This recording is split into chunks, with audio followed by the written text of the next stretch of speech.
नमस्कार बच्चों, कैसे हैं आप लोग। आशा करता हूँ पहले की तरह कोरोना से पूर्णतः सुरक्षित, आपका परिवार पूरी तरह स्वस्थ और आप सब काफ़ी मज़े से घर में रह रहे होंगे और अपने बड़े बुजुर्गों की काफ़ी सेवा कर रहे होंगे।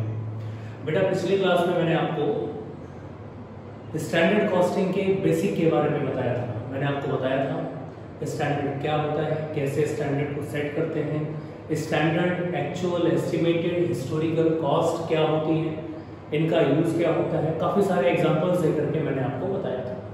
बेटा, आज मैं आपको वेरिएंस एनालिसिस स्टार्ट करूंगा, जिसमें मैं आपको वेरिएंसेस कैसे निकालते हैं, वेरिएंसेस का कैलकुलेशन कैसे करते हैं, ये सिखाऊंगा। बेटा, टॉपिक काफ़ी इजी है, खूब सारे फॉर्मूले होते हैं, लगभग 30 फॉर्मूले हैं बेटा टोटल, लेकिन मैं कोशिश करूंगा आपको एक भी फॉर्मूला रटना ना पड़े और सारे फॉर्मूले आपको बहुत इजीली समझ में आ जाए।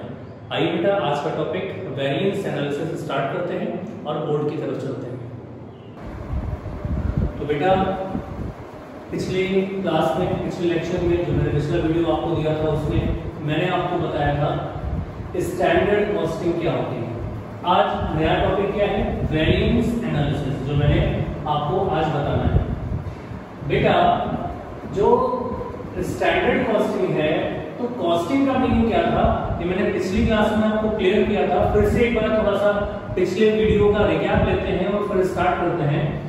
बेटा, कॉस्टिंग क्या है कि टोटल कॉस्ट अकाउंटिंग, जितनी भी आप कॉस्ट अकाउंटिंग पढ़ते हो, वो टोटल कॉस्ट अकाउंटिंग आपकी 3 टेक्निक्स पे डिपेंड करती है। जितने भी चैप्टर्स आप पढ़ते हो बेटा, वो 3 टेक्निक्स में है। पूरा सिलेबस आपका 3 टेक्निक्स में है। कैसे? There are 3 techniques of costing. पहली टेक्निक है कॉस्ट एसेंटेनमेंट। कॉस्ट एसेंटेनमेंट बेटा क्या होता है कि जो प्रोडक्ट हम बना चुके हैं, उसकी कीमत को निकालना। बेटा ध्यान समझना, जो प्रोडक्ट हम बना चुके हैं उसको बनाने में कितना लगा, इसको निकालने का जो मेथड और प्रोसेस हम अपनाते हैं, तो जो टेक्निक हम अपनाते हैं उसको बोलते हैं कॉस्ट एसेंटेनमेंट या कॉस्ट कैलकुलेशन।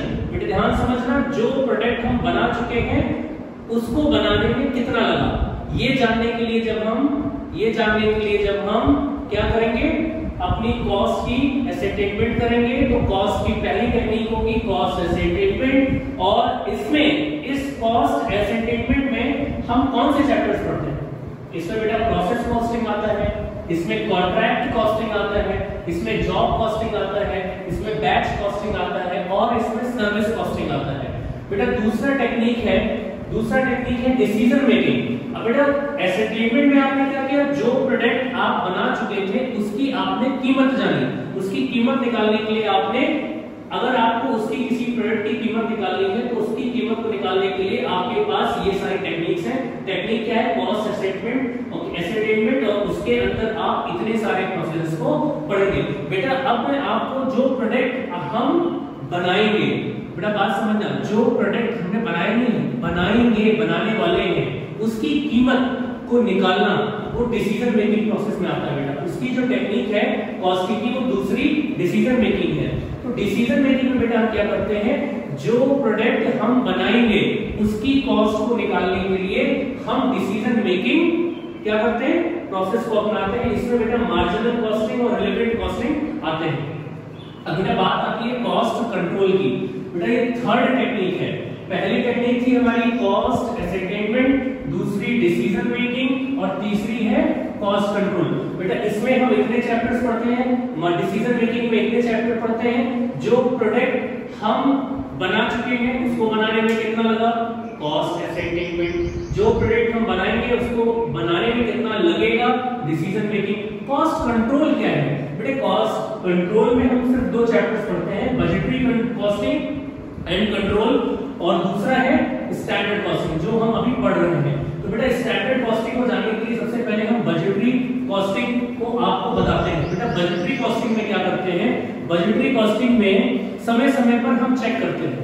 बेटा देखना, यहाँ पर तो हमने किया था क्या, जो प्रोडक्ट हम बना चुके थे उसकी कीमत निकाल रहे थे। उसकी कीमत निकालने के लिए हमने ये सारे जो भी आपके चैप्टर्स हैं वो पढ़े। अब डिसीजन मेकिंग की बात आती है, तो डिसीजन मेकिंग में बेटा मार्जिनल कॉस्टिंग और रिलेटेड कॉस्टिंग, मतलब जो प्रोडक्ट बनाना है उसको बनाने में कितना लगेगा।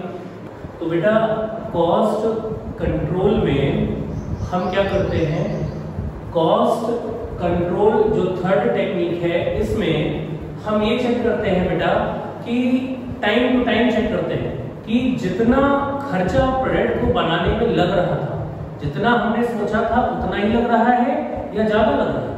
कॉस्ट कंट्रोल में हम क्या करते हैं, टाइम टू टाइम चेक करते हैं बेटा कि जितना खर्चा प्रोडक्ट को बनाने में हमने सोचा था, जो स्टैंडर्ड हमने डिसाइड किया था या जो बजट हमने डिसाइड किया था कि भाई इतना लगेगा, उतना ही लग रहा है या उससे ज्यादा लग रहा है। इसको चेक करने के लिए हम कॉस्ट कंट्रोल की टेक्निक्स को अपनाते हैं।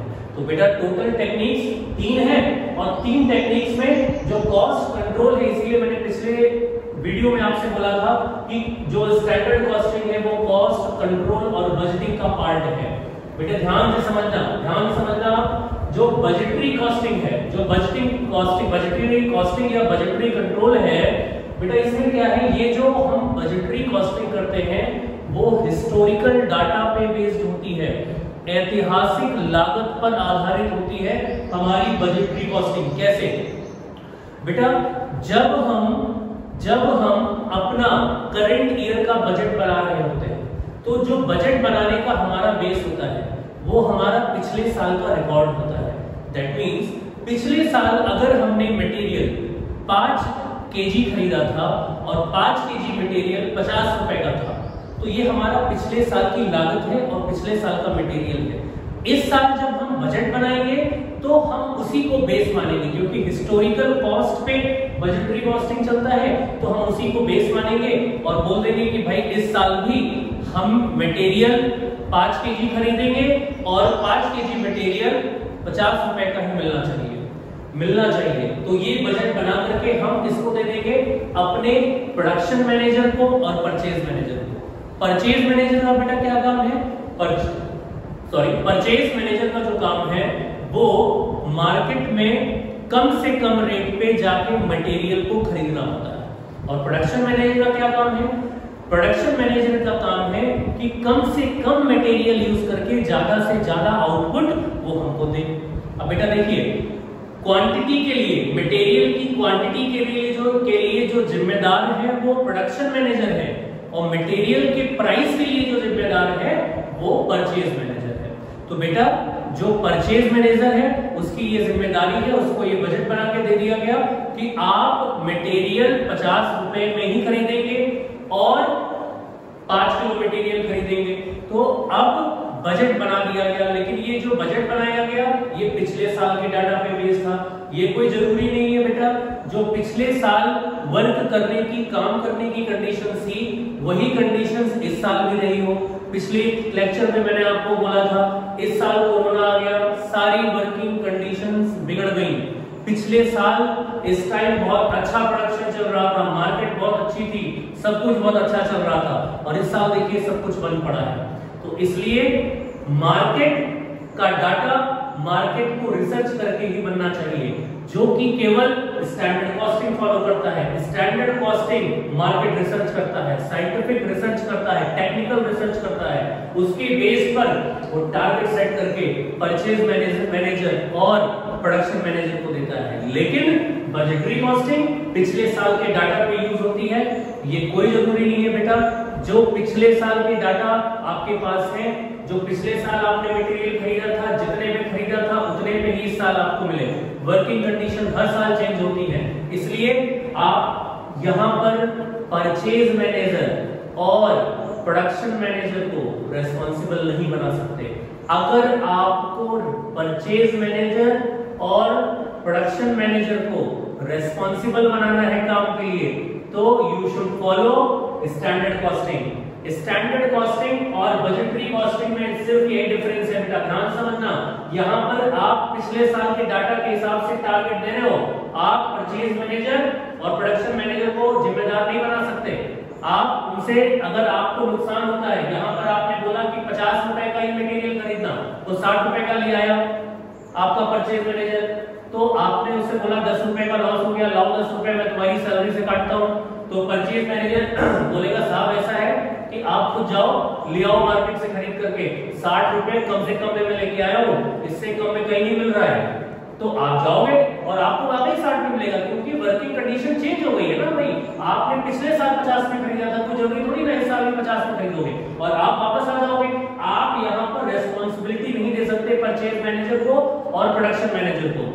अगर आपको रेस्पॉन्सिबिलिटी देनी है परचेज मैनेजर को, प्रोडक्शन मैनेजर को, तो आपको स्टैंडर्ड कॉस्टिंग में फॉलो करना पड़ेगा। स्टैंडर्ड कॉस्टिंग में क्या होता है, हम मार्केट का एनालिसिस करते हैं, उसके बाद स्टैंडर्ड सेट करते हैं, उसके बाद हम परचेज मैनेजर को बोलेंगे कि ऐसा है, अब मटेरियल तुम 5 रुपए पर केजी खरीदना, और प्रोडक्शन मैनेजर को बोलेंगे कि केवल 10 केजी मटेरियल यूज होगा।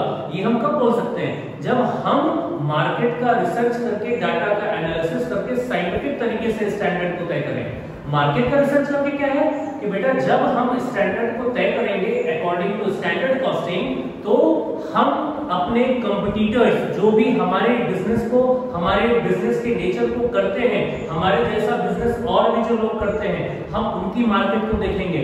हम देखेंगे कि वो मटेरियल कितने में खरीदते हैं। अगर वो मटेरियल 5 रुपए पर केजी खरीदते हैं तो हम भी अपने परचेज मैनेजर को टारगेट देंगे, उसके लिए स्टैंडर्ड तय करेंगे कि यू शुड फॉलो, आपको फॉलो करना पड़ेगा क्या, कि आपको भी 5 रुपए पर केजी मटेरियल खरीदना पड़ेगा। अगर उसके बाद हमारा परचेज मैनेजर 5 रुपए पर केजी मटेरियल नहीं खरीदता है, तो अगर मान लो 5 केजी ना खरीद करके 6 रुपए पर केजी खरीदा, तो बेटा 1 रुपए पर केजी के लिए फाइन लगा देंगे उसके ऊपर। उसके लिए उसको नौकरी से भी निकाल सकते हैं और वो पैसा जो हमारा लॉस हुआ है वो पैसा उसकी सैलरी से काट करके हम कवर कर सकते हैं, क्योंकि हम स्टैंडर्ड कॉस्टिंग फॉलो कर रहे हैं। हमने जो उसको स्टैंडर्ड दिया था वो साइंटिफिक था, उसको फॉलो करना चाहिए था। और वो क्यों, क्योंकि वही डाटा और भी हमारे कंपटीटर्स फॉलो कर रहे थे, और भी कंपनी के purchase manager, production manager follow कर रहे थे। हमने मार्केट का रिसर्च किया था, हमने साइंटिफिक एनालिसिस किया था, टेक्निकल एनालिसिस किया था, तब जाके अपने स्टैंडर्ड को सेट किया था।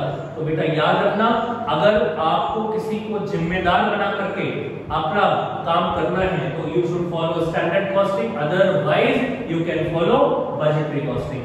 इन स्मॉल स्केल बिजनेसेस, अगर आपका बिजनेस का जो स्केल है वो छोटा है बेटा, छोटे 10-20 एम्प्लॉय काम करते हैं, 10-5 एम्प्लॉय काम करते हैं, तो आप बजटरी कॉस्टिंग फॉलो करो। लेकिन अगर आपके बिजनेस, जैसे मैंने वर्ड यूज किया बेटा परचेज मैनेजर, प्रोडक्शन मैनेजर, तो बेटा परचेज मैनेजर, प्रोडक्शन मैनेजर कहां होंगे, वहां होंगे ना जहां पर काम करने वाले लोगों की जो संख्या है वो ज्यादा हो। प्रोडक्शन मैनेजर, परचेज मैनेजर के नीचे काफी लोग काम करते हो, 200, 300, 400 लोग काम करते हो, बड़ी फैक्ट्री हो, वहां पर बेटा स्टैंडर्ड कॉस्टिंग फॉलो होता है।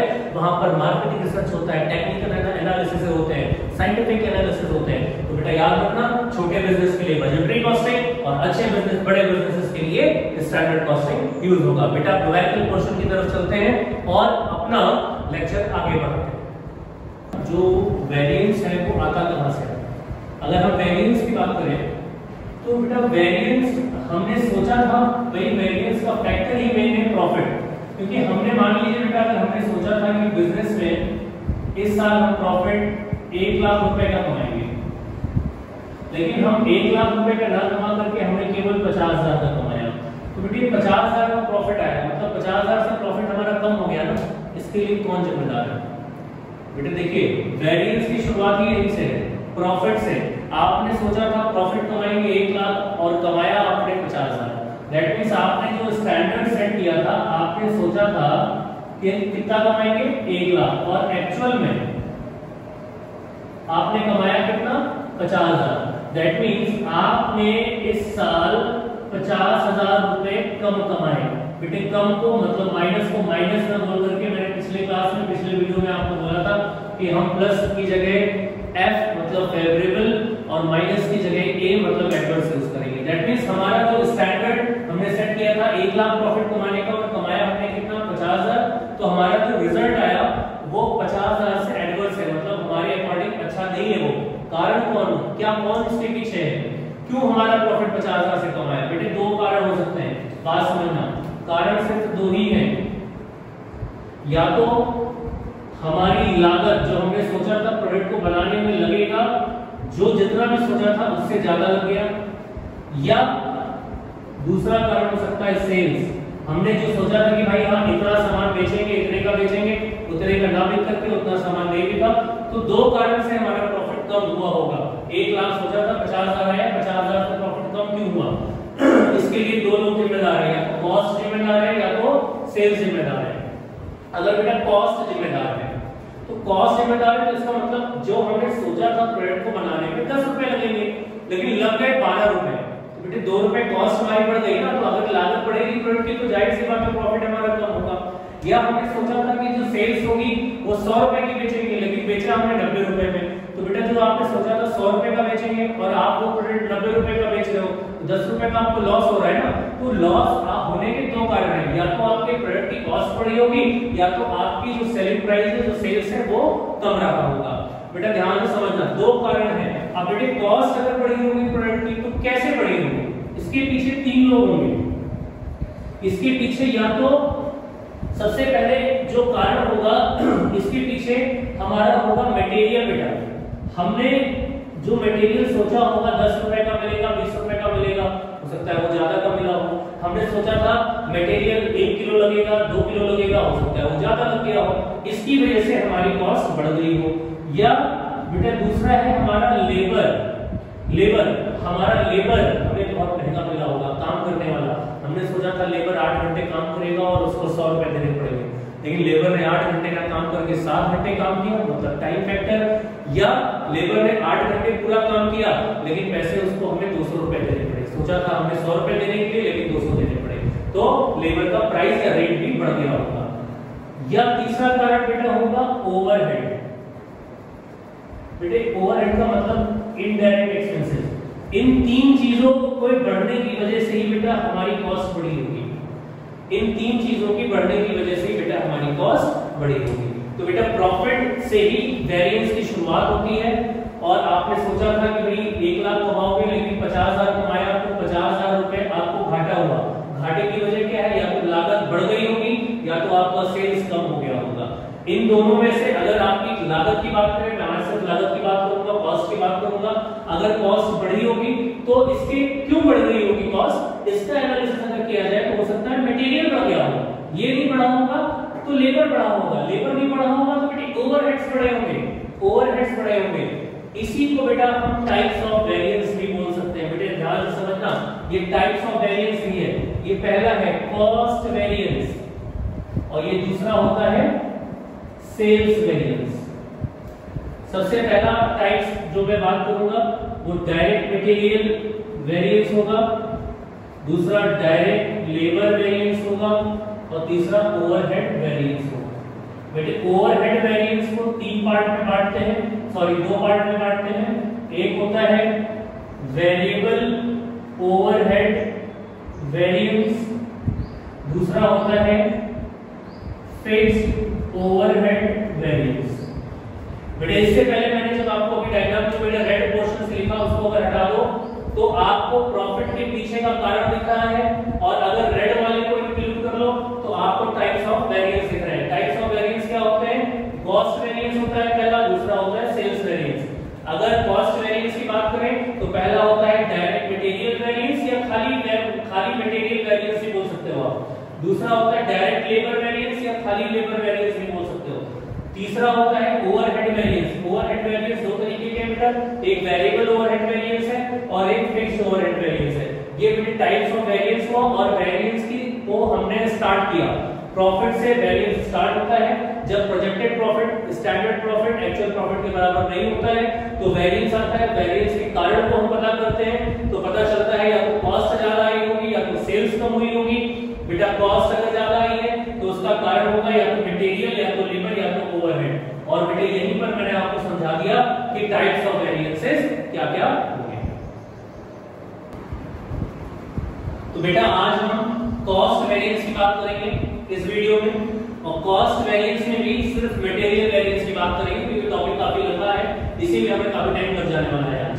तो इसलिए कॉस्ट वेरिएंस की इसको स्टार्ट कर रहे हैं हम, और उसमें सबसे पहला टॉपिक हम ले रहे हैं मटेरियल वेरिएंस। मटेरियल वेरिएंस को बेटा बड़े आसान तरीके से आप समझ सकते हैं, छोटे से फॉर्मूले हैं, उनको आप या तो दिमाग में बैठा लो या तो मैं आपको बना के दिखा रहा हूं, आप उसको समझ भी सकते हो। बेटे material variance, material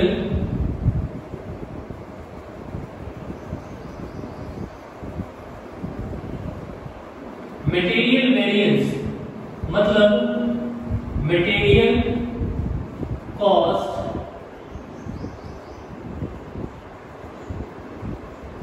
variance. Material cost variance बेटा शॉर्ट में इसको हम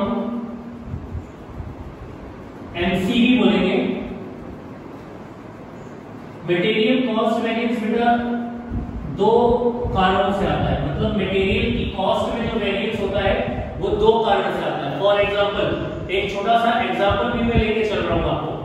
मान लेते हैं एग्जांपल में आपको रेड पेन से लिख दे रहा हूं एग्जांपल स्टैंडर्ड। बेटे स्टैंडर्ड हम मान रहे हैं कि स्टैंडर्ड हम 100 marker 100 units of output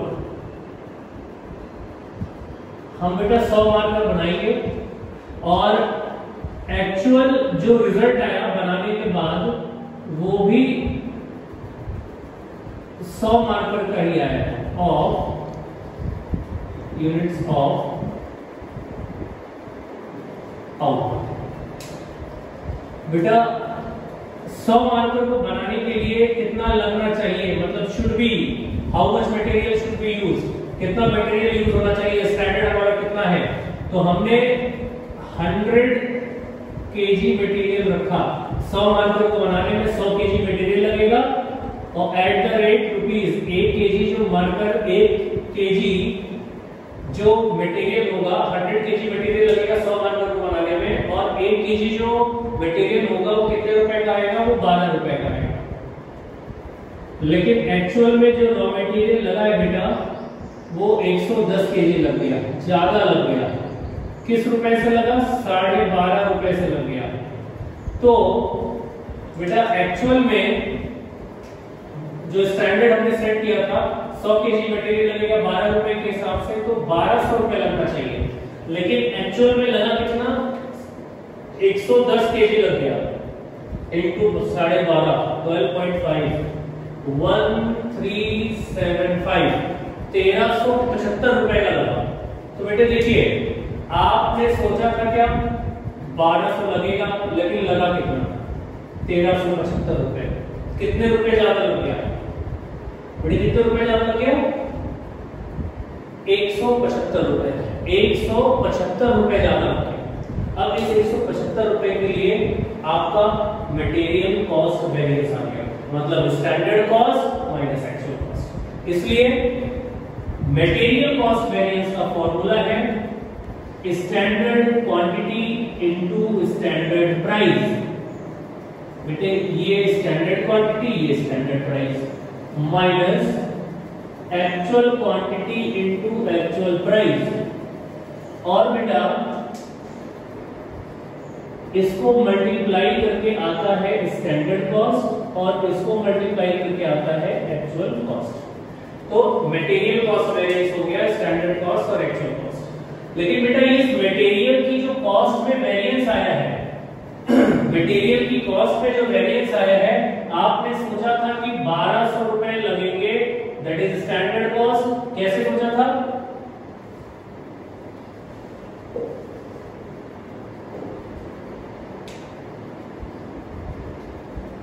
standard quantity into standard price 100 into 12 minus 110 into 12.5। बेटे ये हमारी स्टैंडर्ड कॉस्ट 1200 लेके आई माइनस एक्चुअल कॉस्ट 13755 और आंसर हमारा आया कितना आया बेटा 175, और ये एडवर्स का क्योंकि माइनस का आ रहा है तो ये एडवर्स। तो जो मटेरियल की कॉस्ट में वेरिएंस 175 रुपए का आया, इसके लिए जिम्मेदार कौन है? इसके लिए बेटा दो लोग जिम्मेदार हो सकते हैं। या तो हो सकता है हमने मटेरियल का प्राइस जो है वो ज्यादा रख दिया हो, मटेरियल प्राइस वेरिएंस।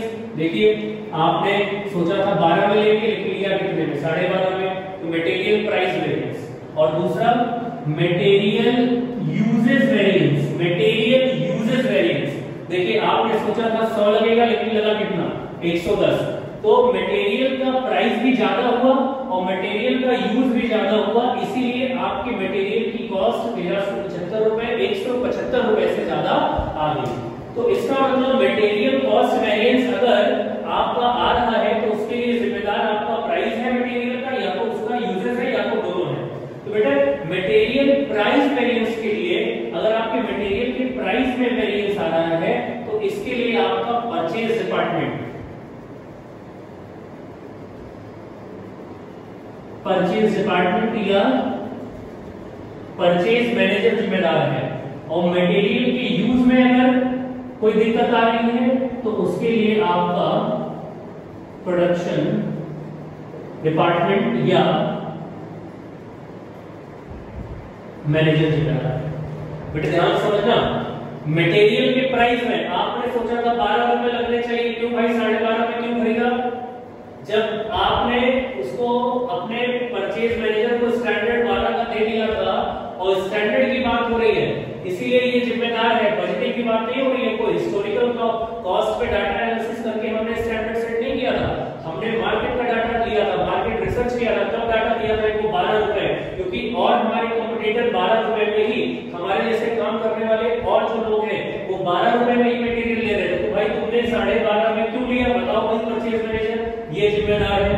तो बेटे ये 12 का लेना चाहिए था, इन्होंने 12.5 का लिया, तो ये 50 पैसे जो ज्यादा लिया ना वो इनकी तनख्वाह से काट लो, इनकी सैलरी से काट लो। आप मालिक इनका या तो काट लेगा या तो इनको निकाल के बाहर कर देगा कि अगर आपको मैं सिर्फ पैसे दे रहा हूँ, काहे के लिए दे रहा हूँ कि मार्केट में कम से कम रेट पे अच्छे से अच्छा मटेरियल लेकर के आइए, और आप यहाँ बैठ करके मजे कर रहे हैं। आप 12.5 में क्यों लेके आए? आपके महंगे मटेरियल लेने की वजह से भाई हमारी कॉस्ट बढ़ गई है, हमारे प्रॉफिट कम हो गया है। इसका जिम्मेदार कौन है? मटेरियल के प्राइस के लिए जिम्मेदार परचेज मैनेजर है। तो बेटा मटेरियल प्राइस वेरिएंस अगर हमें निकालना होता है तो बेटा जैसे मैंने पहले ही बोल दिया, स्टैंडर्ड माइनस एक्चुअल। वेरिएंस क्या होता है? Standard minus actual. तो स्टैंडर्ड क्वांटिटी आपकी जो भी होगी वो माइनस एक्चुअल क्वांटिटी, मतलब difference in quantity multiplied by actual, sorry price है, सॉरी मैं गलत हो गया, प्राइस है। तो स्टैंडर्ड प्राइस और एक्चुअल प्राइस, हमेशा प्राइस के लिए तो change in price, difference in price, तो standard price minus actual price और मल्टीप्लाई होगा एक्चुअल क्वांटिटी से। और बेटे ध्यान रखना, अगर हम प्राइस की बात कर रहे हैं, तो क्वांटिटी से मल्टीप्लाई होगा। और बेटे अगर देखो इधर मटेरियल यूजेस वेरिएंस क्या है? यूज क्वांटिटी में होगा, तो चेंज इन क्वांटिटी मतलब standard quantity minus actual quantity. अगर बेटा क्वांटिटी की बात कर रहे हैं तो प्राइस हमेशा स्टैंडर्ड होगा। याद रखना, कभी भी किसी भी फॉर्मूले में अगर आप मल्टीप्लाई करोगे क्वांटिटी से तो वो हमेशा एक्चुअल होगी, अगर मल्टीप्लाई करोगे कभी प्राइस से तो हमेशा प्राइस स्टैंडर्ड ही होगा। याद रखना, सारे फॉर्मूले में प्राइस अगर मल्टीप्लाई में है तो वो स्टैंडर्ड ही होगा, क्वांटिटी अगर है मल्टीप्लाई में तो एक्चुअल ही होगी। एक को कांस्टेंट मान लेंगे जब हम प्राइस का कैलकुलेशन करेंगे तो क्वांटिटी से मल्टीप्लाई करेंगे, जब क्वांटिटी से करेंगे, क्वांटिटी का कैलकुलेशन करेंगे तो प्राइस से। प्राइस कौन सा? स्टैंडर्ड, और क्वांटिटी कौन सी होगी? एक्चुअल। हमेशा याद रखना बेटा, ध्यान से देखो इधर, standard price minus actual price. बेटे स्टैंडर्ड प्राइस 12 था, एक्चुअल प्राइस आपने 12.5 में लिया, तो 12 माइनस 12.5, और एक्चुअल क्वांटिटी कितनी है बेटे? Actual quantity 110 KG, 110। तो इसको सॉल्व करें तो बेटा ये 0.5 आ रहा है, 12 माइनस 0.5 लेकिन ये माइनस का है, और 110 तो ये बेटे माइनस का 0.5 110, तो 0.5 इंटू 110 ये आपका आ जाएगा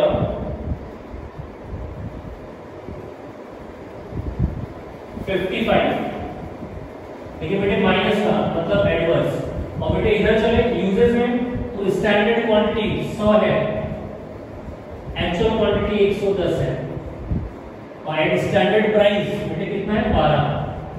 तो ये बेटे सॉल्व करेंगे तो ये ब्रैकेट में 10 आ रहा है, और इसको सॉल्व करते हैं तो 120 आएगा क्या? 120। लेकिन बेटे ये भी देखिए, ये भी बेटे एडवर्स आ रहा है, माइनस का आ रहा है, ये भी कितना आ रहा है? एडवर्स आ रहा है, माइनस आ रहा है। तो हमेशा याद रखना बेटा, हमेशा कोई भी क्वेश्चन अगर आप सॉल्व कर रहे हैं तो हमेशा material cost variance equals to material price variance plus material uses variance होगा। कैसे? ये वेरिफिकेशन है, आपका आंसर सही है या गलत आप कैसे देखोगे? हमेशा होता ही है। जैसे आपका एडवर्स आया है 175, माइनस का आंसर आया देखिए 175, ये एडवर्स है और ये देखिए एडवर्स का 120, एडवर्स का 55 इक्वल्स टू भाई मटेरियल प्राइस वेरिएंस कितना आया है 55 एडवर्स, मटेरियल यूजेस वेरिएंस कितना है 120 एडवर्स, तो ये टोटल कितना हुआ 175 एडवर्स। तो इसका मतलब बेटे कभी भी क्वेश्चन सॉल्व करो तो देख लो एमसीवी का टोटल एमपीवी और एमयूवी के बराबर होगा। ये था बेटा हमारा मटेरियल वेरिएंस। मैं फिर से एक बार थोड़ा शॉर्ट में आपको बता रहा हूं बेटा, मटेरियल का इतना हौच पौच हुआ है लेकिन मैंने बड़ा सीक्वेंस में लिखा है, अगर आपको कोई प्रॉब्लम हो तो वीडियो बैक करके आप एक बार ध्यान से सुनते रहिएगा इसको। मटेरियल वेरिएंस कहां से आता है, मटेरियल की कॉस्ट से आता है। कॉस्ट में वेरिएंस कहां से आएगा, या तो उसके प्राइस में आएगा या तो यूजेस में। मैंने एक एग्जांपल लिया था, मैंने सोचा था कि मैं 100 मार्कर बनाऊंगा, उसको बनाने में 100 केजी मटेरियल लगेगा, 1 केजी मटेरियल 12 रुपए में आएगा। प्राइस हमेशा बेटा पर यूनिट ही रहेगा, याद रखना कभी भी वो चेंज नहीं होगा। तो 100 स्टैंडर्ड और 12 स्टैंडर्ड तय किया गया, लेकिन एक्चुअल में ज्यादा लग गया। देखिए तो इसका मतलब अगर मटेरियल सोचा था इतना लगेगा, इतना लग गया, प्राइस इतना लगेगा, इतना लग गया, दैट मींस कॉस्ट तो ज्यादा लगनी है, तो मटेरियल कॉस्ट वेरिएंस आया। मटेरियल कॉस्ट वेरिएंस का फॉर्मूला मैंने आपको बताया, कैसे आया ये भी बताया और आंसर निकाल के दिखाया 175 adverse. Material price variance, price variance के लिए बेटा जिम्मेदार कौन है, परचेज मैनेजर, क्योंकि केस की जिम्मेदारी थी कि 12 रुपए का इसको टारगेट दिया गया था, उससे कम में लेके आता है, तब तो इसको हम बोनस देते। अब ये उससे ज्यादा में लेके आया है तो उसकी हम सैलरी से पैसे उल्टे काट लेंगे या इसको निकाल के बाहर कर देंगे, क्योंकि रेस्पॉन्सिबिलिटी ली थी इसने, लिए हमने इसको रेस्पॉन्सिबल बनाया था। और यहाँ यूजेस हमने सोचा था कि 100 केजी मटेरियल लगेगा, लेकिन लगा बेटा कितना 110 केजी। तो इसके लिए जिम्मेदार कौन है, इसके लिए जिम्मेदार है प्रोडक्शन डिपार्टमेंट का मैनेजर, मतलब प्रोडक्शन मैनेजर। और इसको हमने बोला कि भाई तुम्हारी वजह से 120 रुपए का लॉस हुआ और तुम्हारी वजह से 55 रुपए का लॉस हुआ, तब जाकर के हमारी ये टोटल कॉस्ट जो 175 बढ़ी है, 175 रुपए से कॉस्ट बढ़ने का जो कारण है वो परचेज मैनेजर और प्रोडक्शन मैनेजर दोनों हैं, लेकिन इनमें प्रोडक्शन मैनेजर का कारण ज्यादा है और परचेज मैनेजर कम है। इनसे हम 55 रुपए वसूल कर लें और इनसे हम 120 रुपए वसूल कर लें तो हमारा हिसाब बराबर हो जाएगा। अगर ये नहीं देंगे तो इनको निकाल के बाहर कर दीजिए। बेटा आगे बढ़ते हैं और एक मैं और आपको छोटा सा कराता हूँ, ध्यान रखना। मैंने आपको ये एग्जाम्पल दिया था और इसका आंसर निकाल करके आपको फॉर्मूले भी समझाए और ये भी बताया कि हर क्वेश्चन में ध्यान रखना, कोई भी क्वेश्चन सॉल्व करना। तो देखिए हिसाब बराबर कर लिया हमने, क्योंकि हमारी मटेरियल की कॉस्ट में जो डिफरेंस आया था उसका जिम्मेदार ये परचेज मैनेजर था और प्रोडक्शन मैनेजर था, क्योंकि परचेज मैनेजर ने 12 में खरीदना चाहिए, 12.5 में खरीदा था और प्रोडक्शन मैनेजर को 100 केजी मटेरियल यूज करना चाहिए था, लेकिन उसने मूर्खता दिखाई और उसने 110 केजी सामान मटेरियल का यूज कर लिया। इस वजह से हमारी मटेरियल की कॉस्ट ज्यादा आ गई। ठीक है, अब बेटा एक मैं और लेता हूँ, आपको समझाता हूँ, ये आपने लिख लिया होगा, अभी एक चीज और समझाता हूँ आपको, फिर आगे बढ़ते हैं। बेटे ये जो मैं भी आपको न्यूमेरिकल समझा रहा हूँ, अपनी कॉपी में अगर आप लिख रहे हो तो लिख लेना, when single type of material used, when single type of, या ओनली यू समझिए कि भाई किसी जैसे बिस्किट बनाना है बेटा, बिस्किट को बनाने में आटा भी लगता है, मैदा भी लगता है, चीनी भी लगती है, तो 3 मटेरियल यूज हुए ना।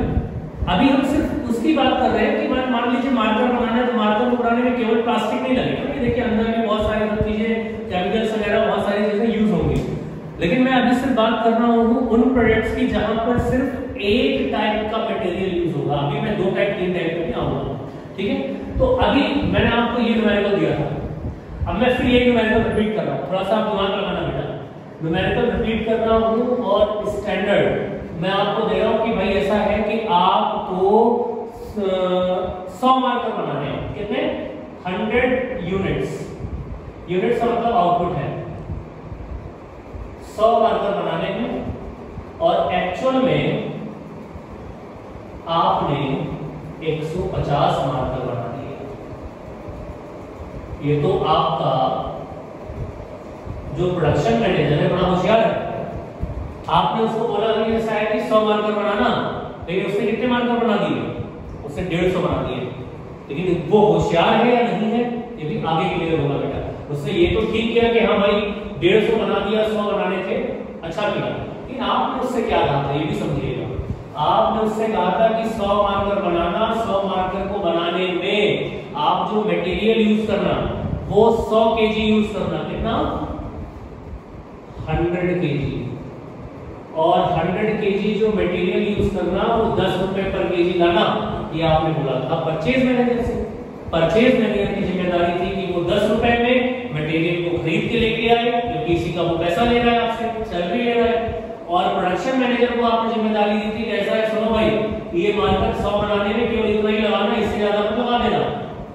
लेकिन उसने किया क्या? एक्चुअल में हुआ क्या? एक्चुअल में जो मटेरियल यूज हुआ बेटा, एक्चुअल में जो मटेरियल रॉ मटेरियल यूज हुआ वो आपका यूज हो गया, मान लेते हैं 130 केजी। तो बात समझिएगा, आपको यहां लग रहा होगा कि 100 केजी यूज करना था, इसने 130 केजी यूज कर दिया, तो पहले ही एडवर्स हो गया, पहले ही नेगेटिव हो गया। ये भी तो दिमाग लगाओ कि आपने उसको बोला था कि भाई 100 मार्कर बनाना, लेकिन उसने 150 भी तो बनाया है, तो इसका मतलब भाई इसको 100 से 150 बनाने में मटेरियल तो ज्यादा लगेगा ही ना। तो उसने 130 केजी लगाया, ये कोई जरूरी नहीं है कि उसने ज्यादा लगा दिया होगा, क्योंकि आउटपुट भी देखिए 150 यूनिट का उसने आपको दिया है। और एट द रेट 11 रुपए में वो खरीद के लेकर के आया मटेरियल। बात समझना बेटा ध्यान से। यहां पर सबसे पहले चीज, बात बराबरी की होनी चाहिए। यहां पर 100 मार्कर का टारगेट दिया गया था, लेकिन अचीव कितने का हुआ? 150। इसका मतलब स्टैंडर्ड आपने सोचा था 100 मार्कर बनाएंगे और बना कितने दिए? 100। तो क्या मशीन ने अगर 150 मार्कर बना के निकाल दिए हैं, तो क्या उसके मुंह में फिर आप डाल दोगे भाई ये तो 50 मार्कर वापस ले लो, हमको नहीं चाहिए? भाई मशीन ने तो प्रोडक्शन कर दिया है, एक्चुअल में तो हो गया है, उसको नहीं, ठीक है, उसको अब दोबारा खत्म किया जा सकता है। भाई मार्कर बन के अगर मशीन ने निकाल दिया तो उसको क्या हम वापस कर देंगे? भाई ऐसा है कि ये तो अपने मुंह में वापस ले लो, भाई इसको हमें नहीं चाहिए, आपने 50 मशीन जी आपने 50 मार्कर ज्यादा निकाल दिए, ये आप प्लीज वापस ले लो। ऐसा करेगा क्या? मशीन वापस ले लेगा? नहीं। तो बेटे आपने सोचा था कि 150 नहीं 100 मार्कर बनेंगे, लेकिन बन गए 150। तो अब एक काम करो बेटा, ये तो आपकी थिंकिंग है, ये तो आपने सोचा था, ये आपने सेट किया था, लेकिन एक्चुअल में 150 बन गए। तो जो एक्चुअल में बेटा बन गया है उसको हम कभी भी चेंज नहीं कर सकते। हम चेंज किसको कर सकते हैं? अपनी थिंकिंग को। जो हमने स्टैंडर्ड तय किया था उसको हम चेंज कर सकते हैं। तो हमेशा याद रखना, कभी भी वेरिएंस एनालिसिस का चैप्टर करना तो वहां पर आउटपुट बेटा हमेशा देख लेना कि आउटपुट हमेशा बराबर, टक्कर हमेशा बराबर की होनी चाहिए। अगर यहाँ पर ये 100 है और यहाँ पर 150 है तो फिर कभी भी वेरिएंस नहीं निकाला जा सकता। तो इसलिए हम एक्चुअल को चेंज नहीं कर सकते, क्योंकि मशीन ने तो ज्यादा बना दी भाई, लेकिन उसने अपना काम कर दिया। लेकिन अब आप अपने स्टैंडर्ड को चेंज कर सकते हो। तो स्टैंडर्ड आपने सेट किया था 100 मार्कर के लिए, ये तो अब आप एक काम करो ना, 150 के लिए अपना क्या स्टैंडर्ड तय करते हैं? अगर 100 मार्कर के लिए आपका ये स्टैंडर्ड था, तो स्टैंडर्ड नया अगर निकाल दिया जाए, new standard according to 150 units of output, 150 unit के लिए आउटपुट के लिए अगर स्टैंडर्ड तय किया जाए तो क्या होगा? तो बेटा रॉ मटेरियल की अगर बात की जाए तो क्या होगा?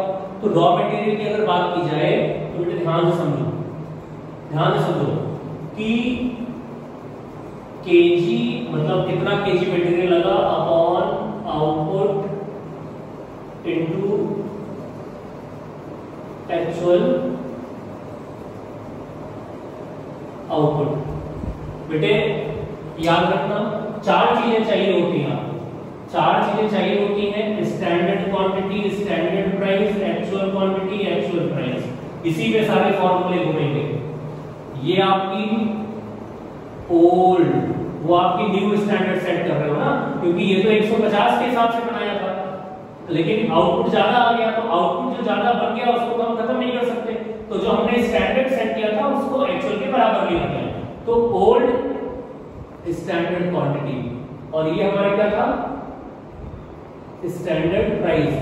हमेशा याद रखना बेटा, standard price never change. Standard price को कभी भी चेंज नहीं करेंगे, प्राइस हमेशा वही रहेगा। हमेशा चेंज क्या होगा? क्वांटिटी।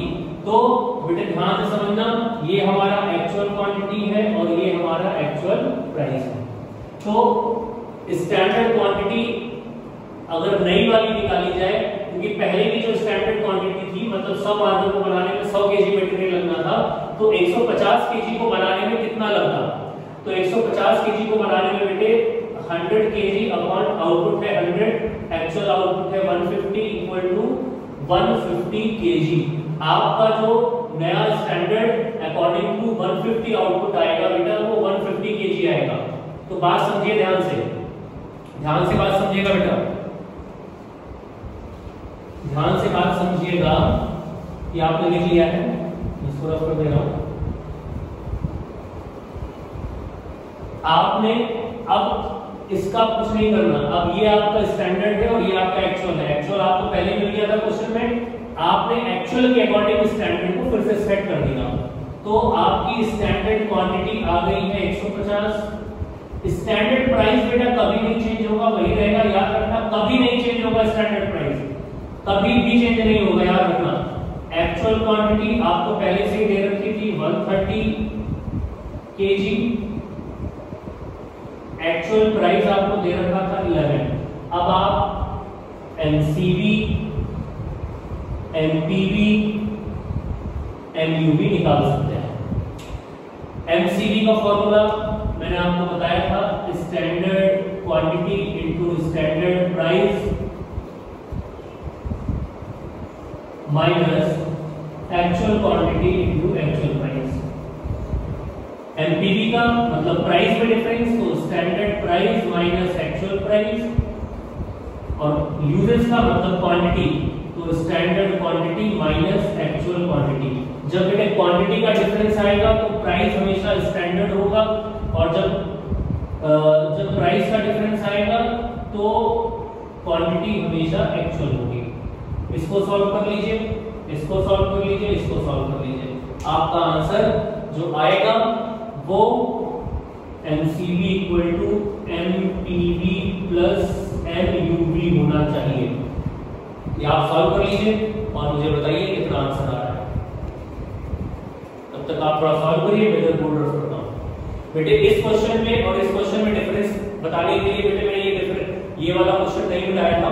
यहाँ आउटपुट देखिए सेम था, तो यही फिगर्स, यही स्टैंडर्ड क्वांटिटी थी, ये एक्चुअल, ये स्टैंडर्ड प्राइस, ये एक्चुअल प्राइस। यहाँ पर आउटपुट देखिए अलग अलग था, तो इसलिए कभी भी स्टैंडर्ड आउटपुट कुछ और हो और एक्चुअल आउटपुट कुछ और हो तो दोनों को बराबर ले आइए। मतलब स्टैंडर्ड आउटपुट को एक्चुअल आउटपुट के बराबर ले आइए। तरीका मैंने बता दिया है, चेंज केवल क्वांटिटी में होगा, प्राइस वही रहेगा, कभी भी चेंज नहीं होगा। अगर आपने ये काम कर लिया तो अब मैं आपको ये वाला क्वेश्चन सॉल्व करके दिखाता हूँ। एक बार मैंने आपको बोला कि आपका एमसीवी जो होगा, स्टैंडर्ड क्वांटिटी 150 है, स्टैंडर्ड प्राइस 10 है, माइनस एक्चुअल क्वांटिटी 130 है और ये 11 है। तो इसको सॉल्व करिए, ये कितना आएगा 1500, ये कितना आएगा 130 इंटू 11 1430, 1500 माइनस 1430 70 फेवरेबल। ये तो अच्छा हो गया हमारे लिए। कॉस्ट हमारे हमने सोचा था कितनी लगेगी 1500, लेकिन लग कितनी गई 1430। फायदे का काम है ये। Material price variance, material price standard price 10, actual price 11, actual quantity 130। ये बेटे माइनस का एक आएगा तो ये आंसर आ जाएगा 130 adverse material uses variance. Uses standard quantity 150, actual quantity 130 और स्टैंडर्ड प्राइस 10। ये बेटे 200 आएगा, ये माइनस का सॉरी प्लस का 20 और 10 200 फेवर का। तो बेटे यहाँ पर मैंने बोला था ये इसके बराबर होना चाहिए। आंसर हमारा 70 फेवरेबल। तो प्राइस हमारा आया था 130 एडवर्स और यूज हुआ है 200 का फेवरेबल। बात देखिए बेटा ध्यान से, एनालिसिस जरूर करिएगा। प्राइस के लिए जिम्मेदार कौन था? Purchase manager. प्रोडक्शन के लिए जिम्मेदार कौन था? है। प्रोडक्शन के लिए जिम्मेदार कौन था? प्रोडक्शन के लिए जिम्मेदार था आपका प्रोडक्शन मैनेजर। देखिए प्राइस के लिए जिम्मेदार था परचेज मैनेजर और यूजेस क्वांटिटी के लिए जिम्मेदार था आपका प्रोडक्शन मैनेजर। तो प्रोडक्शन मैनेजर ने क्या किया? प्रोडक्शन मैनेजर से आपने कहा था भाई 100 बनाना, लेकिन उसने 150 बना दिया। उसने बड़ा फायदे का काम किया। और देख लीजिए उसने रिजल्ट भी फेवर में आपने दिया है, आपको मुनाफा दिया है उसने 200 रुपए का। लेकिन मूर्खता किसने कर दी? आपने कहा था परचेज मैनेजर से कि 10 रुपए में खरीदना, लेकिन उसने मूर्खता करी, खरीदा कितने में 11, और उसकी वजह से आपको नुकसान हो गया 130 का। तो इसको आप पनिश कर दीजिए, इसको आप बोनस दे दीजिए। मतलब परचेज मैनेजर को आप पनिश करिए, उसकी सैलरी से काट लीजिए इतना पैसा, उसको बाहर निकाल दीजिए सैलरी से, उसकी सैलरी काट लीजिए या उसको बाहर निकाल दीजिए। उसने आपके लिए अच्छा काम नहीं किया है, लेकिन इसने बेचारे ने, आपके प्रोडक्शन मैनेजर ने बड़ा बढ़िया काम किया। उसने उससे आपने उससे कहा था 100 मार्कर बनाने के लिए, उसने 150 मार्कर बनाए और उसने बना करके प्रूफ भी कर दिया। क्वांटिटी भी मटेरियल की बहुत कम लगाई। देखिए 100 को बनाने में 100, तो 150 मार्कर को बनाने में 150 केजी तो लगता ही उससे कम, लेकिन उसने केवल 130 केजी यूज किया। बहुत अच्छा मैनेजर है आपका, इसलिए उसने फेवर में आपको रिजल्ट दिया है। तो इसलिए आपका टोटल 70 रुपए का प्रॉफिट आया। आपकी कॉस्ट में कोई, आपका जो कॉस्ट का वेरिएंस है वो पॉजिटिव है, फेवरेबल। बेटा मैंने आपको इसके पहले अभी आपको कैलकुलेट करना सिखाया मटेरियल कॉस्ट वेरिएंस। उसमें मैंने आपको मटेरियल प्राइस और मटेरियल यूजेस वेरिएंस बताया। मैंने आपको material cost variance, marker change कर लेते हैं, चल नहीं रहा है ये। मटेरियल कॉस्ट वेरिएंस में बेटा मैंने आपको बताया, थोड़ा सा इसको मैं और इधर लिखूंगा जिससे न्यूमेरिकल समझा सकूं आपको। एक ही उसमें मैंने आपको बेटा अभी मटेरियल कॉस्ट वेरिएंस बताया, इसमें मैंने आपको मटेरियल प्राइस वेरिएंस बताया और आपको मटेरियल यूजेस वेरिएंस बताया था। बेटा यहाँ पर इतना मैंने आपको बताया और बता दिया कि मटेरियल कॉस्ट वेरिएंस का जो आंसर होगा वो मटेरियल प्राइस वेरिएंस और मटेरियल यूजेस वेरिएंस के बराबर होगा। ये यहाँ तक का पहला पार्ट था। अब हम मिक्सचर और यील्ड को पढ़ेंगे। That means material uses variance यहाँ दो पार्ट में आ रहे बेटा। एक मटेरियल मिक्स वेरिएंस आ रहा है और एक मटेरियल मिक्स वेरिएंस आ रहा है और एक मटेरियल यील्ड वेरिएंस आ रहा है। YIELD, यील्ड, आउटपुट भी बोलते हैं बेटा इसको। यहां पर समझ लेना मटेरियल यूजेस वेरिएंस का जो आंसर होगा आएगा वो मटेरियल मिक्स वेरिएंस और मटेरियल यील्ड वेरिएंस के बराबर होगा। बेटा ध्यान रखना इसको, ये बराबर होगा इसके। अब बेटा मटेरियल मिक्स वेरिएंस में ये मिक्स वर्ड को समझना है आपको और यील्ड में y को समझना है आपको। तो मटेरियल यील्ड वेरिएंस और मटेरियल मिक्स वेरिएंस में आपको समझाने के लिए सबसे पहले आप कॉपी में लिख लो कि मटेरियल मिक्स वेरिएंस क्या होता है। मटेरियल मिक्स वेरिएंस बेटा इनपुट्स को डिनोट करता है, इनपुट्स को।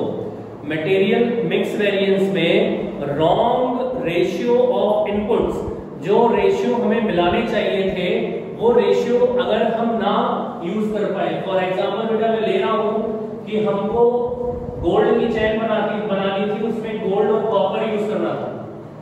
गोल्ड यूज करना था हमको 90% और कॉपर यूज करना था बेटा हमको 10%। ये हमारा स्टैंडर्ड था। लेकिन एक्चुअल में हुआ क्या? एक्चुअल में बेटा गोल्ड हमने यूज किया 70% और कॉपर यूज कर लिया 40%। तो बेटा देखिए मेरी बात समझिएगा, यहां पर आपको जिस रेशियो में गोल्ड यूज करना चाहिए था आपने उस रेशियो में नहीं किया। बात समझिए, आपने मटेरियल ज्यादा यूज किया, ये बात मटेरियल यील्ड वेरिएंस पे आएगी। 100 की जगह आपने 110 यूज कर लिया, इसका मतलब मटेरियल मिक्स वेरिएंस से नहीं है। एक बात बेटा दिमाग में रखना, मटेरियल मिक्स वेरिएंस का मतलब किससे है कि बेटा मिक्सचर से है। एम का मतलब मिक्सचर है कि जब दो तरीके के मटेरियल चेन को बनाने में यूज हो रहे हैं, एक गोल्ड और एक कॉपर, तो 90% गोल्ड यूज करना था और 10% कॉपर, तब जाकर के आपकी चेन बनती। आपने क्या किया, 70% गोल्ड यूज कर लिया और 40% आपने क्या यूज कर लिया, आपने 40 के रेशियो में यूज कर लिया आपने कॉपर। तो यहाँ पर बेटा क्या होगा, आपका जो स्टैंडर्ड था वो एक्चुअल के अकॉर्डिंग नहीं आया। तो अब आप क्या करोगे, अपने स्टैंडर्ड क्वांटिटी को, स्टैंडर्ड क्वांटिटी ये है, एक्चुअल क्वांटिटी ये है, अब आप क्या करोगे, अपने स्टैंडर्ड को एक्चुअल के बराबर लाओगे। जैसा इससे पहले मैंने एग्जांपल में आपको बताया कि स्टैंडर्ड और एक्चुअल जब तक बराबर नहीं होंगे तब तक हम क्वेश्चन सॉल्व नहीं करेंगे। इसके लिए आपको बेटा बनाना पड़ेगा रिवाइज्ड स्टैंडर्ड क्वांटिटी। क्या बनाना पड़ेगा, रिवाइज्ड स्टैंडर्ड क्वांटिटी। इसके दो मेथड मैं आपको बता रहा हूं। पहला मेथड, फॉर्मूला दे रहा हूं आपको कि SQ upon total SQ into total AQ। ये बेटा टोटल SQ है, ये टोटल AQ है। फॉर्मूला लगाओ। तो आप अगर इसको लगाओगे तो देखना SQ आपका 90 है, तो 90 टोटल SQ 100 है, डिवाइड बाय 100 इनटू 110, तो बेटा ये आएगा 99। ये निकल के आया बेटा 99। ऐसे ही बेटा आप कॉपर के लिए करो तो कॉपर आपका 10 है, 10 डिवाइडेड बाय 100, क्योंकि टोटल SQ वही है, इनटू टोटल AQ 110, बेटा ये आया आपका 11। और ये टोटल बेटा देखिए आपका 110 आया। याद रखना हमेशा जब स्टैंडर्ड को एक्चुअल के बराबर लाओगे तो रिवाइज स्टैंडर्ड क्वांटिटी बनाओगे, और रिवाइज स्टैंडर्ड क्वांटिटी का जो टोटल होगा वो हमेशा एक्चुअल क्वांटिटी के टोटल के बराबर आएगा। ये हमेशा आप क्वेश्चंस में याद रखिएगा। आगे चलते हैं। ये पहला मेथड हो गया। दूसरा मेथड बिना फार्मूले के, जिसको हम रेशियो बोल रहे हैं, जो मैं मिक्सचर की बात कर रहा था कि बेटे 9:10, क्योंकि 90 भाई गोल्ड इज टू कॉपर, तो गोल्ड हमें यूज करना था 90 और कॉपर यूज करना था 10%, दैट मींस 9:1।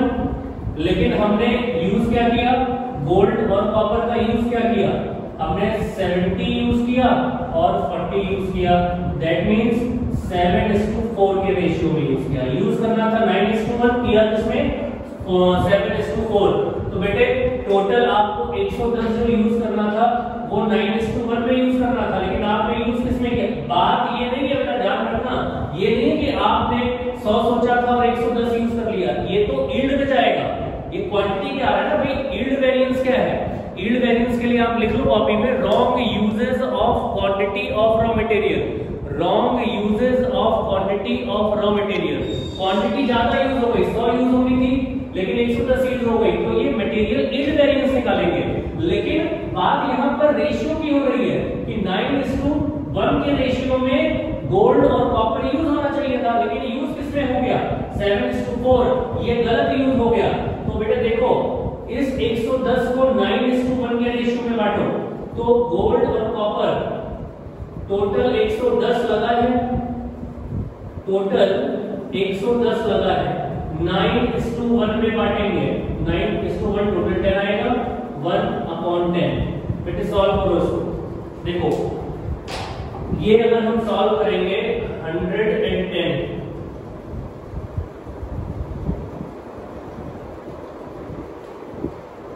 बेटे ये आया आपका 110 इंटू 9 डिवाइडेड बाय 10, 99 आया बेटे। और इसको सॉल्व करोगे बेटा तो ये आएगा 11। देखिए मिलाइए, रेशियो में भी यही आ रहा है 99 और 11। बात समझ गया। अगर आप ये फॉर्मूला फॉलो करते हो तो फॉर्मूला फॉलो करके निकाल लो, नहीं तो रेशियो। लेकिन कॉन्सेप्ट रेशियो का बोलता है, मिक्सचर बोलता है, तो इसलिए कोई भाई और टीचर आपको मिले वो बोलेंगे आपके सर ने ये रेशियो बता दिया तो रेशियो गलत है, इसलिए मैंने कहा मैं 2 बुक फॉलो करता हूं।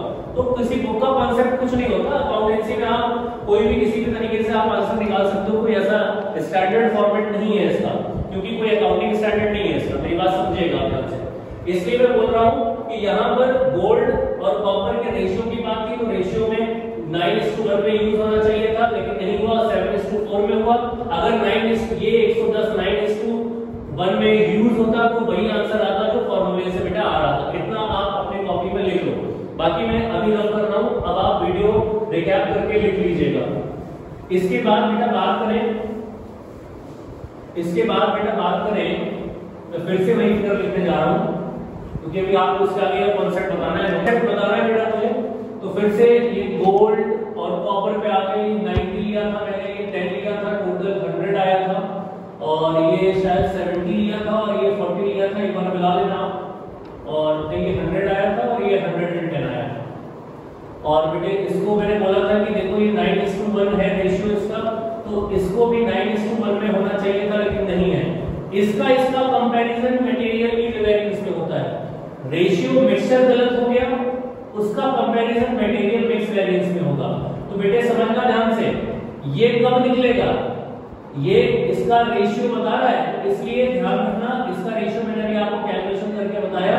और ये 99 आया था, ये 11 आया था, टोटल 110 आया था। और मैंने बोल दिया था कि इसका टोटल हमेशा इसके बराबर ही रहेगा, याद रखना बेटा न्यूमेरिकल में।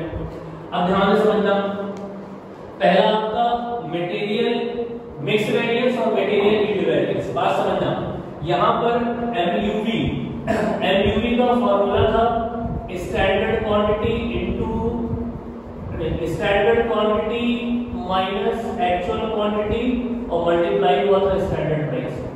तो ये बेस है बेटा, चेंजेस ये होंगे, ये कांस्टेंट है हमारा। तो ये याद रखना कि जो भी फॉर्मूला आएगा मल्टीप्लाई इसमें स्टैंडर्ड प्राइस ही होना है, प्राइस चेंज नहीं होगा। और अगर ये SQ और SQ एक टू सीक्वेंस आप याद रखें तो बड़ा आसान हो जाएगा आपके लिए।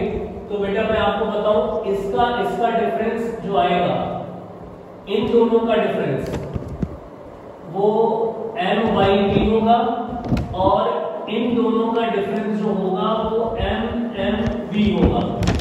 इसका मतलब स्टैंडर्ड क्वांटिटी माइनस RSQ, ये MIV हो गया, और RSQ माइनस एक्चुअल क्वांटिटी, ये आपका हो गया मटेरियल मिक्स वेरिएंस। अब मैं आपको एक न्यूमेरिकल करके दिखाता हूं और न्यूमेरिकल से क्लियर करूंगा, लेकिन मेरी बात समझना ध्यान से बेटा। आप जब न्यूमेरिकल करोगे तो अब आगे से दो तरीके के मटेरियल यूज हो रहे हैं। पहली चीज सिंगल वाला मैंने आपको क्वेश्चन करा दिया था। अब अगली चीज क्या है, पहली ऐड डाल लो कॉपी में, when standard mix and actual mix, दोनों मिक्स की बात जो हो रही है, मतलब स्टैंडर्ड मिक्स और एक्चुअल मिक्स, इन दोनों का जो मिक्सचर है बेटा, जो रेशियो की बात मैं कर रहा था, अगर इक्वल है तो स्टैंडर्ड रिवाइज स्टैंडर्ड क्वांटिटी बनाने की जरूरत नहीं है, आप नॉर्मली क्वेश्चन को सॉल्व कर सकते हैं। पहली हेडिंग। दूसरी हेडिंग आप डाल लो कॉपी में, when total of standard mix and total of actual mix are not equal. जैसे ये देख लीजिए, total of standard mix and total of actual mix are not equal. यहाँ 100 है, यहाँ 110 है। अब क्वेश्चन कैसे सॉल्व होगा, यही क्वेश्चन मैं आपको लेके चल रहा हूँ, अलग से क्वेश्चन लिखने की जरूरत नहीं है। ये हमारा, या चलिए नया क्वेश्चन ले लेते हैं, आपके लिए आसानी होगी, इसको रफ कर दे रहा हूं मैं। अभी एक नया क्वेश्चन लेते हैं, ठीक है बेटा।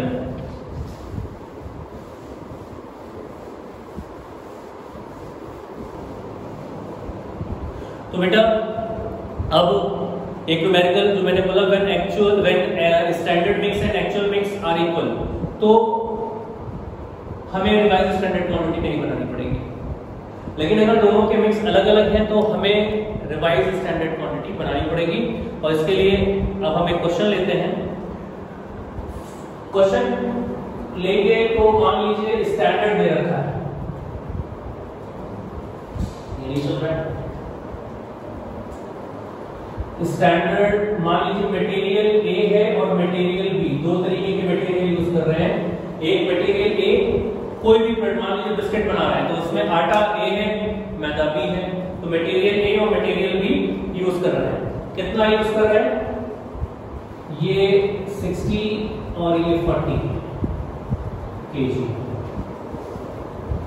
At the rate rupees. और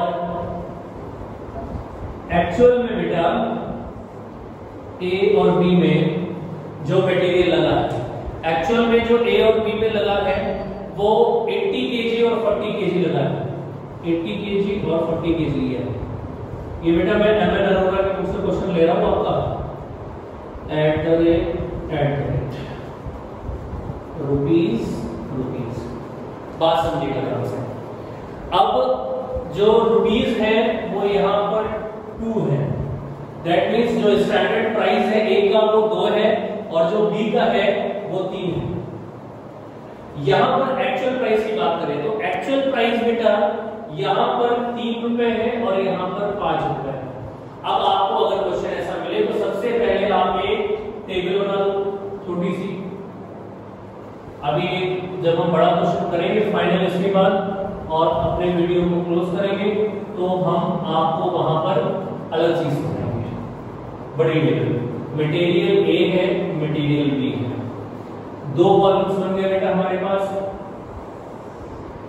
एक हो गया हमारा स्टैंडर्ड, एक हो गया बेटा हमारा एक्चुअल। एनालिटिकल टेबल बोलते हैं इसको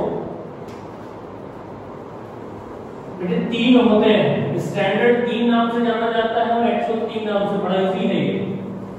स्टैंडर्ड या तो क्वांटिटी होती है, स्टैंडर्ड प्राइस होता है और स्टैंडर्ड कॉस्ट। मैंने 3 ही चीज तो बताई, एक्चुअल क्वांटिटी, एक्चुअल प्राइस और एक्चुअल कॉस्ट। तो बेटे स्टैंडर्ड क्वांटिटी देख लीजिए, ए की 60 और बी की 40। स्टैंडर्ड प्राइस 2 है और ये 3 है। कॉस्ट बेटा इसको मल्टीप्लाई करके आती है तो ये हो जाएगी 120 और ये हो जाएगी 120। ठीक है, कैलकुलेशन चेक कर लीजिएगा एक बार आप। दूसरा एक्चुअल क्वांटिटी बेटा यूज हुई है 80, ये देखिए 80 और 40, और प्राइस बेटा दे रखा है 3 और 5। तो बेटा ये आ जाएगा 240 और ये 200। ठीक है, कैलकुलेशन देखते रहिए आपको।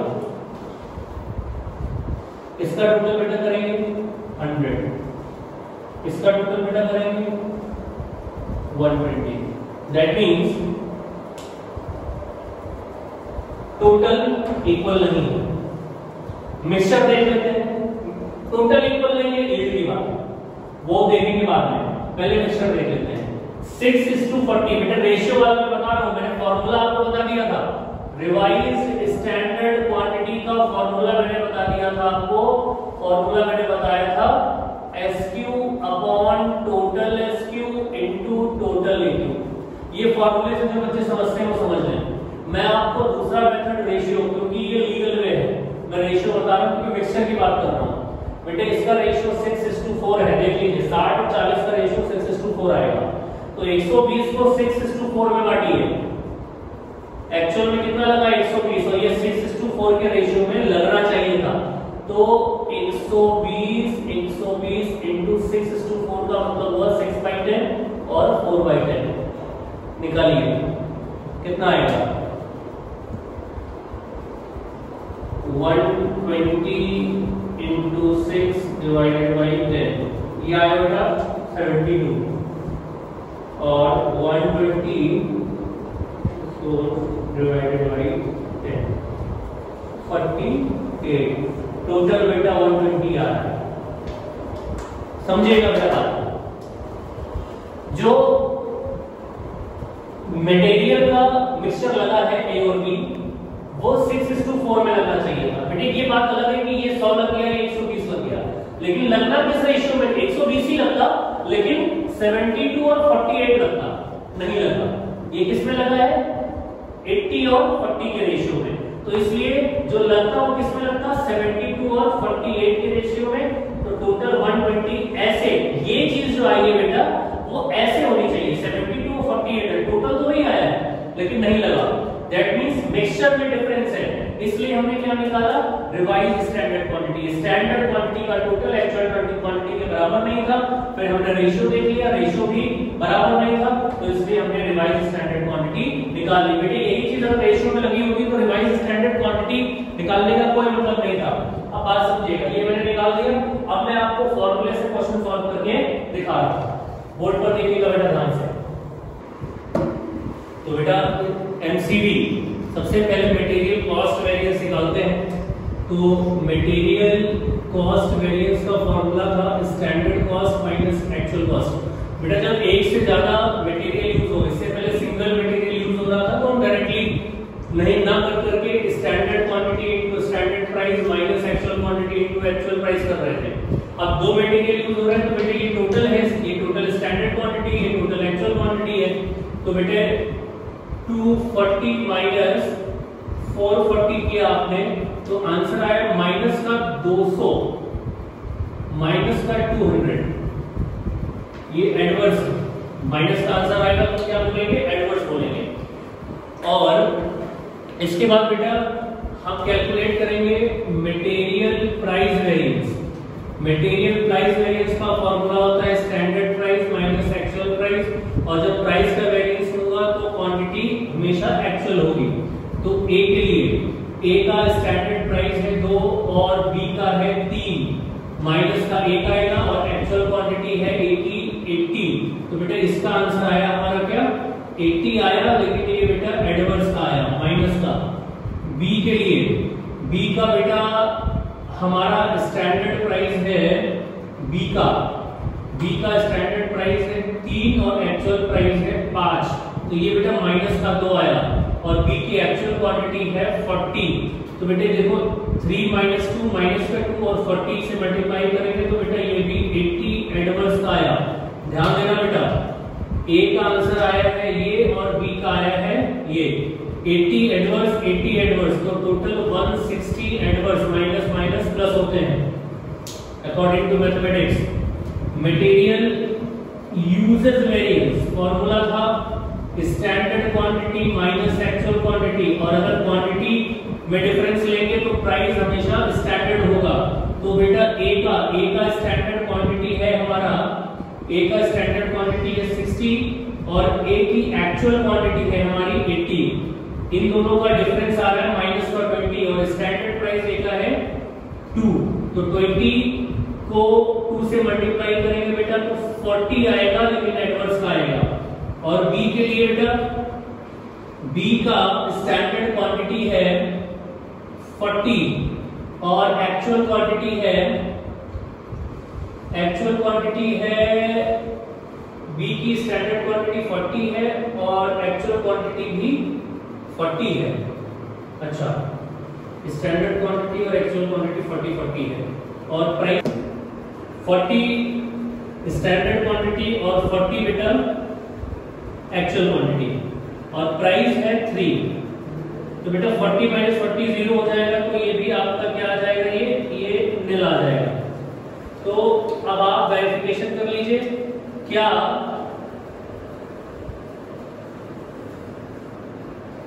एमसीवी का टोटल एमपीवी प्लस एमयूवी है। तो बेटा एमसीवी जो आपका आया है वो 200 एडवर्स आया है। क्या एमपीवी और एमयूवी भी इसका टोटल उतना ही है? तो बेटा एमपीवी जो आया है वो 160 एडवर्स आया है, और एमयूवी जो आया है बेटा आपका वो ए का आया है 40 एडवर्स और बी का निल, तो अल्टीमेटली 40 एडवर्स ही हुआ ये, तो ये 40 एडवर्स है। देखिए बेटा आंसर आ गया।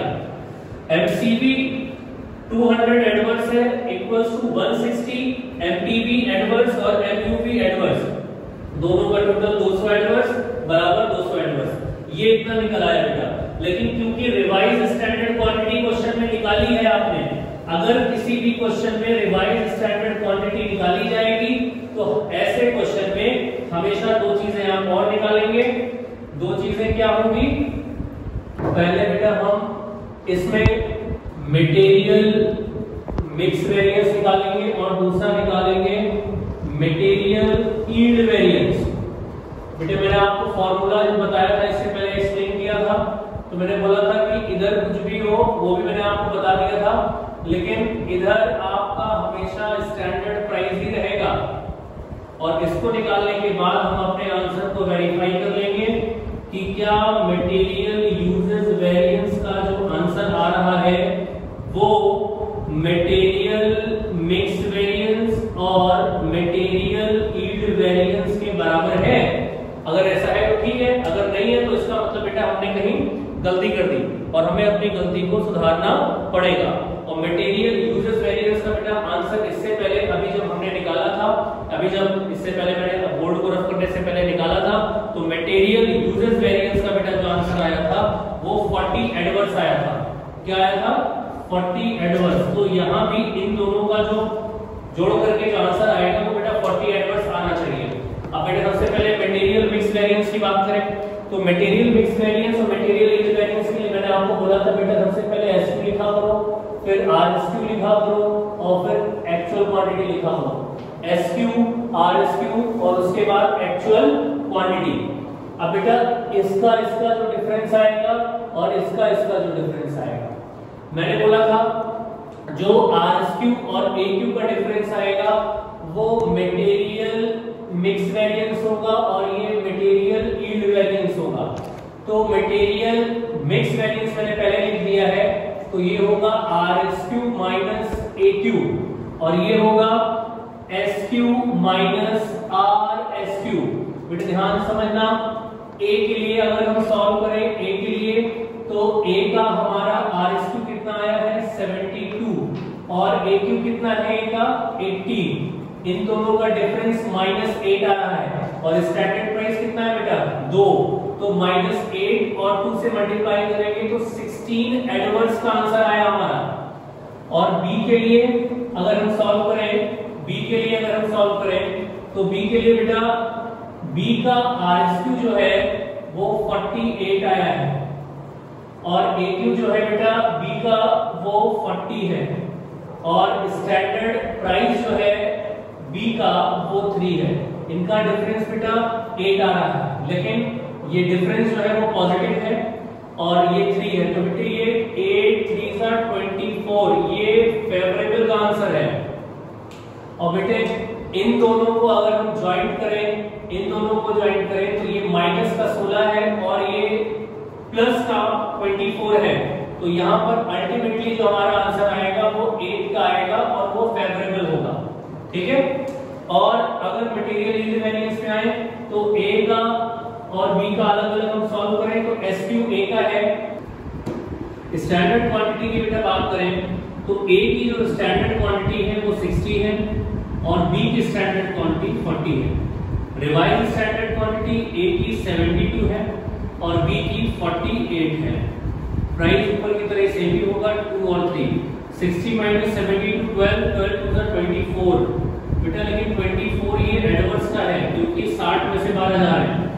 40 minus 48 माइनस का 8 आएगा और 8 3 जा 24 ये भी बेटा एडवर्स का है। अल्टीमेटली जो आंसर आया बेटा वो देखिए हमारा जो आंसर आया वो 48 24 plus 24 48 एडवर्स का आया। तो बेटा देखिए MYV का जो आंसर हमारा आ रहा है वो 48 एडवर्स है और ये बेटा हमारा 8 फेवरेबल आ रहा है। तो प्लस का 8 और माइनस का 48, तो अल्टीमेटली 40 माइनस का ही बचा। इसको देखिए इक्वल आ गया, इसका मतलब क्वेश्चन हमारा सही है, हमने सही सॉल्व किया। बेटे मैंने आपको अभी तक जो समझाया वो आपका था स्टैंडर्ड कॉस्टिंग में वेरिएंस एनालिसिस। पहले वीडियो में मैंने आपको स्टैंडर्ड का बेसिक बताया था और दूसरे वीडियो जो मैं आज आपको दे रहा हूं इसमें मैंने आपको वेरिएंस एनालिसिस में आपको total material cost variance analysis बता दिया है। बेटा अब अगर आप क्वेश्चन लगाओ घर पे, मैंने 2 बुक आपको बोली है, एक ML अरोरा और दूसरी ML अग्रवाल। अगर कोई क्वेरीज होती है बेटा तो उसके लिए आप मुझे डायरेक्टली कॉल भी कर सकते हैं, मुझे व्हाट्सएप भी कर सकते हैं, कभी भी बेहिचक मुझसे सवाल पूछिए, क्वेश्चन पूछिए, मैं आपको एक्सप्लेन करूंगा, बताऊंगा बेटा। और मेरा नंबर मैंने नीचे जो भी वीडियो की डिटेल्स है उस पर डाल रखा है, अगर आपको लिखना है आप लिख भी लो 8090588889। बेटे यही मेरा व्हाट्सएप नंबर भी है, कभी भी कोई भी प्रॉब्लम्स हो, कोई भी चीजें हो, सजेशंस हो तो जरूर दीजिएगा। बाकी घर में स्वस्थ रहिए, सुरक्षित रहिए, अपने बड़े बुजुर्गों का ध्यान रखिए। नमस्कार।